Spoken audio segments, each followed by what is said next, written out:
గౌరవ home minister గారు ఆటపోతుని నరికినోళ్ళని road మీద తన్నుకుంటూ తీసుకెళ్లిన దృశ్యం మేము చూసినాం, బాగా గుర్తుంది. మా మనసుని కలిచివేసింది.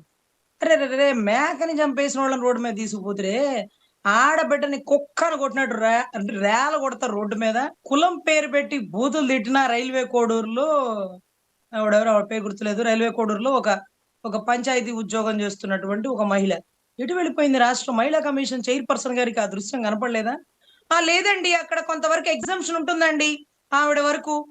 అదేంటంటే ఆవిడేవి కరెక్ట్ కాదండి. అరే కరెక్ట్ కాదేంటి, కరెక్ట్ అవునేంటి? మహిళ కదా, మహిళ కదా, అదొక్క క్లారిటీ ఇవ్వమ్మా. మహిళా కమిషన్ చైర్పర్సన్ గారు మహిళ కదా, నాడు రోడ్డు మీద కొట్టినాడు కదా, సుమోటోగా నువ్వు వెళ్ళి ఆ వ్యక్తిని పిలిపించి ఇది ఎలా ఇంత ధైర్యం చేస్తావు, ఇక్కడ మహిళా కమిషన్ చైర్పర్సన్ గా నేను ఉండగా అని మీరు నిలదీసి కాలర్ పట్టుకొని వాడిని అడిగి తీసుకొచ్చి పోలీస్ స్టేషన్ లో వేసి అరెస్ట్ చేసి ఉండాల్సింది. ఈ దెందులూరు ఎమ్మెల్యే గారు పాపం వాళ్ళ బిడ్డ ఆపుతుంటే, ఎవడు చెప్పాడు నీకో, ఎవడు ఫోన్ చేశాడు నీకో, నువ్వు ఎందుకు వచ్చావమ్మా ఇక్కడని ఆ అమ్మాయి నడుస్తున్నాడు పాపం.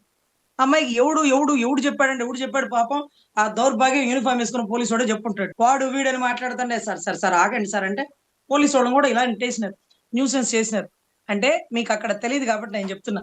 విధుల్లో ఉండే పోలీస్ అధికారిని పక్కకు నెట్టి ఆయన విధులను చేసుకోనికుండా ఆటంకపరుస్తున్నటువంటి గౌరవ వ్యక్తి చింతమనేని ప్రభాకర్ గారికి నాన్ బెయిలబుల్ కేసులో అరెస్ట్ చేయాల్సినటువంటి దృక్పథం నెలకొని ఉంది.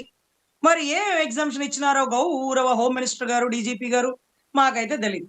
అదే మాదిరిగా అతన్ని చంపుతాను అంటూ నడి రోడ్డు మీద సవాలు విసురుతున్నారు. నీ బిల్డింగ్ పడగొట్టిచ్చేస్తానంటారు. ఎలా అబ్బా? ఉన్న బందర్లో గనక ఒక బిల్డింగ్ పడగొట్టడానికి 400 పోలీసులను గేటు కాడ వాచ్మెన్ గా నుంచోబెట్టి ఒక అనాథరైజ్డ్ బిల్డింగ్ పడగొడుతున్నారంట. స్వామి, మా కోర్టులో ఈ కట్టడం అనాథరైజ్డా ఆథరైజ్డ్ అని చెప్పడానికి 10-15 ఏళ్లు పట్టేస్తుంది. ఆ తర్వాత ఈపీ వేసుకోవాలి, ఆ తర్వాత డిమాలిషన్ ఆర్డర్ తెచ్చుకోవాలి, ఆ తర్వాత విత్ పోలీస్ ప్రొడక్షన్ తీసుకోవాలి. అలా వచ్చినా గానీ 3-4 పోలీసులు ఉంటారు, కోర్టు అమ్మినా ఉంటాడు. 400 మంది పోలీసుల్ని గస్తీ కాసి ఓ బిల్డింగ్ పడగొట్టినారంటే చింతమనేని ప్రభాకర్ గారు ఇది ఎలా సాధ్యం అవుతుందని కొల్లు రవీంద్ర గారిని పిలిచి అడిగితే బాగుండు. మున్సిపల్ కమిషనర్ గారితో ఏమేం చర్చలు చేయొచ్చు, పోలీసు వాళ్ళని ఎవరితో ఫోన్ చేపిస్తే వచ్చి అక్కడ కూర్చుంటారో తెలుసుకోండి. ఊరికే బిల్డింగ్ పడగొట్టేస్తానంటే మీరేమన్నా యోగి ఆదిత్యనాథ్ గారు అనుకున్నారా బుల్డోజర్లు వేసుకుని పడగొట్టడానికి? మీరు ఒక ఎమ్మెల్యేనే, మినిస్టర్ కూడా కాదు, చెప్పుకోవడానికి డిప్యూటీ సీఎం అనే హోదా కూడా లేదు పాపం. మనోడికైతే హోదా ఉంది, దాని తర్వాత సంగతి తర్వాత.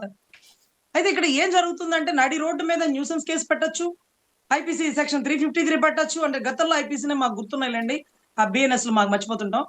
సో ఈ మాదిరిగా థ్రెటనింగ్ చేసినాడని ఒక సెక్షన్ పెట్టచ్చు, 34 ఐపీసీ కామన్ ఇంటెన్షన్ పెట్టచ్చు, తర్వాత క్రిమినల్ కాన్స్పిరసీ 120B పెట్టచ్చు. వీటన్నిటికంటే మించి ఒక విధుల్లో రాజ్యాంగాన్ని గౌరవించే వ్యక్తి, రాజ్యాంగం మీద ప్రమాణం చేసి ఎమ్మెల్యే పదవికి వచ్చిన వ్యక్తి రాజ్యాంగ ఉల్లంఘన చేస్తున్నాడనే కేసు పెట్టచ్చు. ఈ ఏ సెక్షన్లు పెట్టినప్పటికీ ఒకే ఒక్క వాల్యుబుల్ సెక్షన్ ఉంటదండి. పోలీసులు 10 మంది కూర్చొని ఆపుతున్నారు ఆయన. కూర్చొని కదలండి, నుంచొని. కూర్చొని అంటే మళ్ళీ మా పవన్ కళ్యాణ్ గారి మిమ్మల్ని కూర్చోబెట్టి మిమ్మల్ని అక్కడ కూర్చోబెట్టి అని పెసాలు పడ్డం వల్ల అవి కూడా మాకు విని విని విని మాకు వచ్చేసేలాగా ఉన్నాయి. పోలీసులు నుంచోబెట్టి ఆయన విధులకి ఆటంకపరుస్తున్నటువంటి గౌరవ చింతమనేని ప్రభాకర్ గారికి ఐపీసీ సెక్షన్ 353 అప్లికబుల్. మరి ఇవాళ ఏమన్నా కడతారా? మీరు ఎవరైనా వైసీపీ వాళ్ళు ఎవరైనా ఉంటే ఆ సెక్షన్ అప్లికబుల్ అవుతుంది కదా, అతని మీద ఆ సెక్షన్ ఎందుకు కట్టలేదు అని గట్టిగా బయటికి ఎవరైనా వచ్చి అడుగుతారా? లేకపోతే ఎక్కడన్నా పోలీస్ స్టేషన్ లో కంప్లైంట్ ఇచ్చి అతని మీద ఆ సెక్షన్ కట్టండి, పోలీసులు విధులకు ఆటంకపరుస్తున్నాడని మీరు అడుగుతారా? కందకలేని దొరద కత్తిపేట కిందకి రజనీ గారు నెట్టించుకున్న పోలీసులకే బాగా సమ్మగా ఉంటే మనం ఏం అడుగుతామండి అని అంటారా? మరేమో మరి చూడాలి సార్. ఎందుకంటే మేకపోతు నడికి రోడ్డు మీద తన్నుకుంటా పోయి గంజాయి మత్తులో ఏం చేస్తున్నారో తెలియని పసిబిడ్డల్ని లేదా 20 ఏళ్ల బిడ్డల్ని కుక్కను కొట్టినాడే పోలీసోడు, గంజాయి తాగినోడు ఏం చేస్తాడు వాడికి తెలియదుగా. కానీ అన్ని తెలిసిన వ్యక్తి, గౌరవ ఎమ్మెల్యే, మద్యం మత్తులో వేరంగం వేస్తే కుట్రా, కేసులు కట్రా, నడు రోడ్డు మీద నడిపించి తీసుకుని వెళ్ళరా. అదేంటది రామిరెడ్డి గారిని తీసుకుని వెళ్ళినటువంటి అంకుశమో ఆసియం సినిమా అంటే అదేం సినిమా అండి? అంకుశమా? అంకుశంలో రాజశేఖర్ లాంటి పోలీస్ ఆఫీసర్లు లేరా అండి? రామిరెడ్డిని కొట్టుకొని తీసుకుని పోయాడు చూడండి. ఆ మాదిరిగా అడి ఆడిపోతే నరికిన వాళ్ళని తీసుకుపోతారు, కానీ నడి రోడ్డు మీద వీరంగం చేసి ఒక న్యాయవాదిని చంపేస్తాను, బుల్డోజర్ పెట్టి పగల కొడతాను అంటే ఎటు వెళ్ళిపోయింది వ్యవస్థ? ఆ న్యాయవాది ఏమన్నా బూతులు తిట్టాడా? లిక్కర్లు ఏం జరుగుతుంది, మద్యంలో ఏం జరుగుతుంది, పోలవరం మీద మట్టి ఎవరు ఎత్తుకెళ్ళిపోతున్నారు, ఇయన్నీ కూడా అడుగుతున్నాడు. ఆ ఏరియాలో మట్టి తీసుకుపోతున్నారంటండి. లిక్కర్‌లో ఏదో టెండర్‌లేసేసి అడుగడుగున లిక్కర్ షాపులు పెట్టేస్తున్నారంట. వీధి వీధిన బెల్ట్ షాపులు పెట్టేస్తున్నారంట. అంటే అతను కూడా టీడీపీనే. అతనికి చెడింది. ఎక్కడ చెడింది? ఎక్కడ చెడింది? అది లోకేష్ గారు ఇద్దరిని కూర్చొని పంచాయతీ చేయాలా. వీరు మీ వారే, కాదు వారు మేడం. మీ వారే. సార్ దానికి ముందు చింతమనేని ప్రభాకర్ గారు ఏమన్నారంటే, ఆమె కూతురులాగా ఎటంటే అటు పోలేదు. ఎవడినంటే వాడిని చేసుకొని వెళ్ళిపోలేదని ఈయన భాష. అప్పుడు ఆ లాయర్ గారు ఏమన్నారంటే, ప్రేమించి వెళ్ళిపోయి పెళ్లి చేసుకుంది గానీ, నీ కూతురులాగా కాదు. కొంతమంది రాజకీయ నాయకుల్లాగా పక్కలేయలేదు వాళ్ళ పిల్లల్లాగా అని. ఏంటిది? అసలు ఎవరికి సార్ ఇవ్వాల్సింది పదవులు? ఒక గవర్నమెంట్ స్కూల్ టీచర్‌ని వీఆర్‌లో పెట్టించి, ఉత్తమ ఉపాధ్యాయుడొచ్చిన పదవి ఒకడికి తీసుకొచ్చి ఎమ్మెల్యే ఇవ్వండి సార్. ఒక నిజాయితీ గల పోలీస్ ఆఫీసర్‌ని తీసుకొచ్చి ఇవ్వండి సార్. ఒక డాక్టర్‌ని, ఒక లాయర్‌ని తీసుకురండి. ఇలాంటి వాళ్ళని తీసుకొస్తే ఇలా గాక ఇంకోలా ఎక్స్‌పెక్ట్ చేస్తామా అండి? అందులోను అదే ఆయన మేడం. చెప్పాడు. ఇక్కడ నేను 3 లాయర్‌ది తప్ప, దశాబ్దాలుగా మీతోనే ఎమ్మెల్యేది తప్ప. ఇద్దరిది తప్పే కనిపిస్తుంది ఆ! గదా! సార్ ఇద్దరిది తప్పు కనిపించే దానికంటే, మన డ్రైవర్‌కి, తర్వాత మన ఇంట్లో పనిచేసే వాళ్ళకి, మనతో పాటు కొన్నాళ్ళు ట్రావెల్ అయ్యే వాళ్ళకి, మన మంచి చెడు మొత్తం తెలుసు సార్. మన యెస్. మంచి ఎగ్జాక్ట్‌లీ. తెలుసు, మన చెడు. ఈరోజు లాయర్ గారు ఓపెన్ ఛాలెంజ్ చేస్తున్నారు. నేను నోరు విప్పితే నీ 3 దశాబ్దాల బతుకు అదేది 3 సార్లు ఎమ్మెల్యేగా అయ్యాడేమో 3, 4 సార్లు ఎమ్మెల్యే బతుకు మొత్తం బయటకు తీస్తాను అంటున్నారు. దానివల్ల ఎవరికి చెడ్డ పేరొస్తుందంటే టీడీపీ పార్టీకి.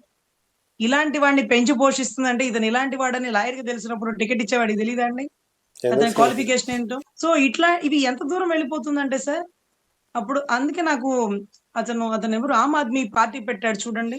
అతను హ్మ్. కేజ్రీవాల్ గారు. కేజ్రీవాల్. అతని నిజాయితీ అతని నిజాయితీ భలే నచ్చేది సార్. అప్పట్లో నేను ఢిల్లీ సుప్రీం కోర్ట్ ఆ తెలంగాణ దిశ కేస్‌కి మాకేముంటది సార్ అక్కడ పోయినప్పుడల్లా ఆయన గురించి బాగా గొప్పగా వినేదాన్ని, చదివేదాన్ని. అలాంటి ఆయన్ని కూడా లిక్కర్ స్కామ్‌లో ఇరికిస్తే ఆయన భయపడి బీజేపీతో టై అప్ అయిపోలేదండి. గట్టిగా నిలబడి పోరాడి ఆ స్కాముల్లోంచి, స్కీముల్లోంచి అతనికేం సంబంధం లేదని బయటికి తెచ్చుకొని, అతని కేస్‌ని అతనే వాదించుకునే అవకాశాన్ని కల్పించుకొని, ఆ ఎదురుగా ఉన్న జడ్జి ఇతను కరెక్ట్ కాదు. ఇతను నాకు సరిగ్గా జడ్జిమెంట్ ఇవ్వడని జడ్జిలను కూడా మార్చి కరెక్ట్ జడ్జిని కూర్చోబెట్టి ఆర్గ్యుమెంట్ చెప్పినారు. ఒక నిజాయితీ గల వ్యక్తికి భగవంతుడు పరీక్షలు పెడతాడు. వాటన్నిటిని నిర్భయంగా, ధైర్యంగా ఎదుర్కొన్న రోజు ఒక గొప్ప రాజకీయ భవిష్యత్తు ఉంటది. ఎదుర్కోలేక ఏదో పార్టీకి లొంగిపోయి ఎవరో ఒకళ్ళ కాళ్ళు పట్టుకొని ఎవరో ఒకళ్ళకి ఊడిగం చేస్తానంటే మన బతుకులు మొత్తం గేట్ కాడ వాచ్‌మెన్ బతుకులే అవుతాయి. కొన్ని కష్టాలు, కొన్ని ఇబ్బందులు, కొన్ని సమస్యలను దాటుకొని నిలబడి తలబడితే గజనీ మహమ్మద్ లాగా చెప్పుకోవడానికి ఒక చరిత్రలో ఉంటాం. ఒకసారి కొట్టగానే పడిపోతే శిల్పం అవ్వలేదండి. ఏదంటే మెట్టు తొక్కడానికి వాడే మెట్టుగా వాడతారు తప్ప శిల్పంగా మారలేదు. సో, ఇక్కడ ఇలాంటి వ్యక్తులని రాజకీయంలో పెట్టి ఎమ్మెల్యేలుగా చేస్తే వీళ్ళ నుంచి గొప్పగా నీతి వాక్యాలు, లేకపోతే సుమతి శతకాలు మనం ఏమైనా వినగలుగుతామా? ఇలాంటి దుర్భాషలే. ఇలాంటి, ఇలాంటి భావజాలం గలగల వాళ్ళని వీళ్ళ నుంచి ఇప్పుడు అర్ధరాత్రి 12కి కేస్ కట్టారా? కట్టకూడదు. హోమ్ మినిస్టర్ ఏమైనా మాట్లాడిందా? మాట్లాడకూడదు. లేకపోతే లాయర్ గారు కేసేసి ఉంటారుగా నా మీదకి ఇలా వచ్చేసాడు. పోలీసులు ఆపినా ఆగట్లేదని. మరి దాని మీద ఏమైనా చర్య తీసుకున్నారా? ఆయన లాయర్ కాబట్టి ప్రైవేట్ కంప్లెయింట్ ఇస్తాడా? సరే ఇక్కడ అతను మంచోడు, వీళ్ళు మంచోడు, వీళ్ళిద్దరు గొప్పోళ్ళు అని నేను చెప్పను గానీ సార్, ఎవరు తప్పో నాకు తెలీదు కానీ, ఇలాంటి వ్యక్తుల్ని పెంచి పోషిస్తున్న పార్టీ తప్పు సార్.